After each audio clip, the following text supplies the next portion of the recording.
રેખાબેન ઝાટકિયા, તબેલાવાળી શેરી. ત્યાં કોઈ કચરો વારવા નથી આવતા અને 24 કલાક પાણી ઈ શેરીમાં ચાલુ ને ચાલુ રહે છે.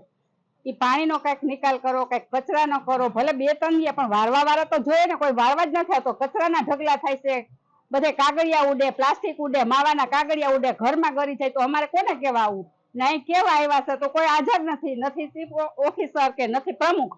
પ્રમુખને કઈ ગયા છે ક્યાં? 2-3 ફોન કર્યા પ્રમુખને, પણ પ્રમુખ ભાઈગો ક્યાં? ફોન તો ઉપાડવો જોઈએ ને, ફોન જ નથી ઉપાડતો. એવો બધા વાતમાં શું કરી ગયો છે? ફોન નથી ઉપાડતો, ફોન તો કરે ને. બૈરા જાય તો જાય ક્યાં? ઓફિસે આવે તો કોઈ હોકારો નથી દેતા. મતદાને બધા હાથ જોડવાનું ભાઈ બાપા કરતા હતા, અત્યારે બધા ક્યાં ભૂલી ગયા?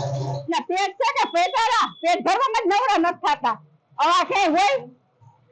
આ નગરપાલિકા માણાવદરની ભૂખંડના પેટની છે, આ ભૂખ આ છેલ્લી ક્વોલિટીની છે. આ કઈ રીત કહેવાય એની? અમે આ તબેલા શેરીમાં રહી છે. 24 કલાક તબેલા શેરીમાં પાણી ચાલુ ને ચાલુ, આવે તે દી ચાલુ, ના આવે તે દી ચાલુ. ને 3-4 દિવસથી તબેલા શેરીમાં કોઈ વારવા આવ્યું નથી. આ નગરપાલિકાએ અમે ફરિયાદ લઈને આવ્યા છે તો ચીફ ઓફિસર નથી, તો અમારે ફરિયાદ કોની પાસે લઈને જાવી? અમારે કોઈ સાંભળતું નથી. અમે વર્ષથી પહેલા આવ્યા હતા પાણી માટે, તો આ રજૂઆત તમારે કોને કરવી? મત જોઈ ત્યારે તો પગે લાગીને મત લેવા આવે છે, તો અત્યારે કેમ કોઈ સાંભળતું નથી?